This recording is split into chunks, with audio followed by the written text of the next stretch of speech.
scary skeletons and shivers down your spine. Shrieking swallows shut your soul, seal your doom tonight. Assalamualaikum warahmatullahi wabarakatuh. Jumpa lagi bersama channel Ahmad Adabi. Bagaimana kabar sobat Adabi? Semoga kabarnya baik-baik saja. Di kesempatan kali ini channel Ahmad Adabi akan membahas tentang 5 hal yang harus diperhatikan sebelum menebar benih lele versi channel Ahmad Adabi. Daripada penasaran, langsung saja yuk simak video berikut ini sampai selesai. Tapi buat sobat Adabi yang belum subscribe channel ini, klik dulu dong tombol subscribe-nya dan klik juga gambar loncengnya agar sobat Adabi tidak ketinggalan dengan video-video terbaru dari channel Ahmad Adabi. Mari bersama kita bangun channel ini agar lebih berkembang lagi. Oke? Budidaya ikan lele beberapa waktu terakhir sempat digandrungi oleh banyak orang. Ikan lele memang menjadi konsumsi yang hampir semua orang menyukainya. Selain itu, cara budidaya yang tidak sulit membuat pembudidaya selalu menjadikan ikan lele sebagai pilihan. Namun semudah apapun budidaya ikan lele harus tetap memperhatikan perawatannya ya sobat Adabi. Agar ikan lele yang dihasilkan bisa berkualitas, terlebih lagi dalam tahap awal dari budidaya ikan lele ini, kira-kira apa saja sih yang harus diperhatikan sobat Adabi agar ikan yang dihasilkan semakin berkualitas dan tidak mudah mati? Mari temukan jawabannya dengan menyimak video ini hingga akhir ya sobat Adabi. Yang pertama, persiapan induk yang berkualitas dan siap ijah. Proses budidaya ikan lele melalui beberapa tahapan yang harus diperhatikan dengan benar, terutama dalam mempersiapkan indukan. Indukan yang sobat Adabi pilih haruslah berkualitas, akan lebih baik lagi pilihlah yang siap untuk dipijakan. Akan tetapi kebanyakan para pembudidaya pemula selalu kebingungan dan salah dalam memilih indukan, dan juga dalam tahap pemijahan selalu menjadi momok tersendiri bagi para pembudidaya. Sebab banyaknya ikan akan mengalami kematian dalam tahap pemijahan ini. Sangat disayangkan bukan jika ikan yang dipijakan tidak menghasilkan? Memang proses awal budidaya yang pertama adalah pemijahan. Cara pemijahan ikan lele hampir sama dengan ikan air tawar lainnya. Ikan lele melakukan pembuahan telurnya di luar tubuh atau pembuahan eksternal. Di alam bebas lele memijah pada awal musim dan sepanjang musim hujan. Namun di kolam budidaya lele pun bisa dipijakan sepanjang tahun. Dengan berbagai metode ini merupakan hal yang terpenting dalam sebuah budidaya. Setelah melakukan pemilihan induk yang berkualitas, para petani ikan lele dituntut harus pintar dalam memilih indukan yang bagus dan siap dipijakan. Artinya sobat Adabi, antara jarak pemijahan sebelumnya adalah sekitar 5 bulan, kemudian baru bisa dipijakan kembali. Yang kedua, persiapan kolam bibit lele. Budidaya ikan lele tidak bisa sobat Adabi pisahkan dengan kolam. Dalam membuat kolam ikan lele bisa dengan menggunakan terpal atau semen dengan ukuran yang disesuaikan, yaitu sedang atau besar. Sebenarnya sobat Adabi menggunakan kolam tanah pun juga diperbolehkan kok, asalkan tanah tersebut sudah tidak mengandung mikroorganisme asing yang nantinya dapat membahayakan bibit ikan lele sobat Adabi.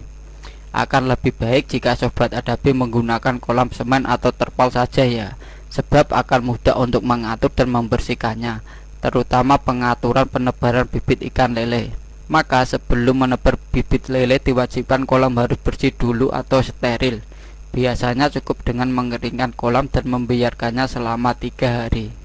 Dengan begitu, bakteri atau penyakit ikan yang menempel pada kolam bisa mati karena panas matahari. Perhatikan juga ya sobat Adabi bahwa permukaan kolam ikan lele harus lebih dalam, supaya matahari tidak tembus dan bisa membuat ikan menjadi kepanasan bahkan sampai mati.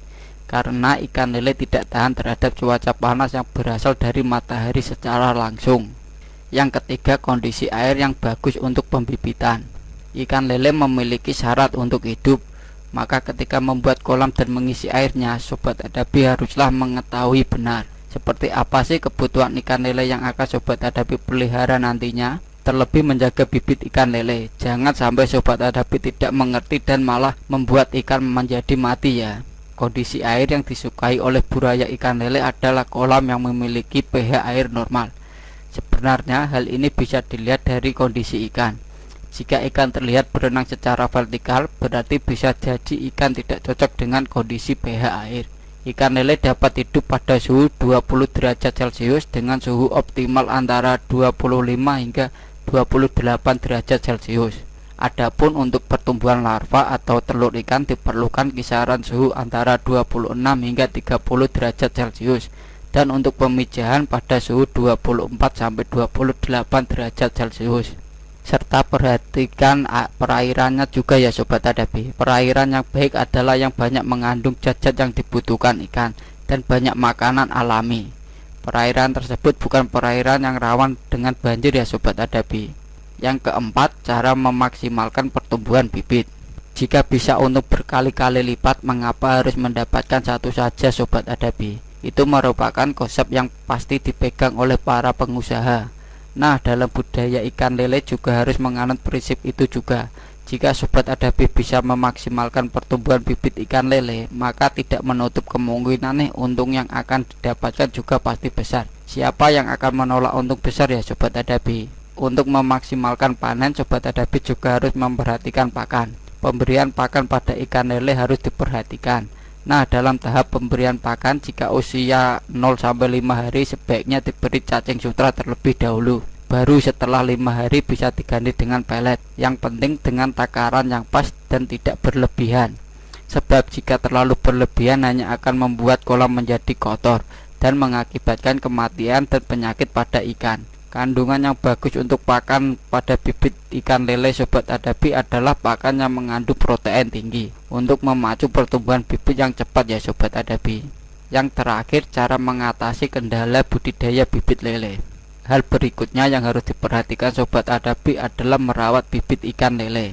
Setelah proses pemijahan selesai, maka sobat Adabi haruslah menjaga agar telur ikan dapat tumbuh dan berkembang menjadi bibit lele yang sehat. Nah, terkadang sobat Adabi, banyak pembudidaya yang abai setelah proses pemijahan selesai dan telur ikan sudah menjadi ikan lele yang kecil-kecil. Maka tak jarang hal tersebut menjadi kendala yang harus ditangani oleh para pembudidaya. Untuk mengatasi kendala dalam budidaya lele, sobat Adabi harus jeli mengamati kebersihan kolam.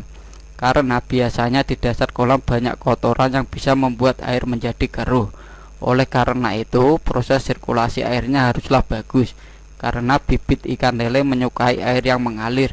Agar bibit ikan lele dapat hidup dengan sehat dan memiliki nafsu makan yang bagus. Untuk penggantian airnya nih sobat Adabi, lakukan paling tidak sehari 2 kali, yaitu pada pagi dan sore hari untuk menghindari cuaca yang panas. Karena air menjadi tempat hidup ikan lele, maka seorang pembudidaya haruslah selalu memperhatikan kebersihan dan kelancaran sirkulasi air yang ada dalam kolam budidayanya. Apakah sobat Adabi sudah mengerti dengan hal-hal penting tadi? Share pendapat menarik sobat Adabi di kolom komentar ya. Semoga informasinya bisa bermanfaat. Oh ya, untuk sobat Adabi dimanapun berada yang ingin request video atau sekedar tanya-tanya bisa langsung tulis di kolom komentar ya. Dan jangan lupa bagikan video ini ke semua sosmed sobat Adabi agar teman-teman yang lain juga pada tahu. Terima kasih. Assalamualaikum warahmatullahi wabarakatuh.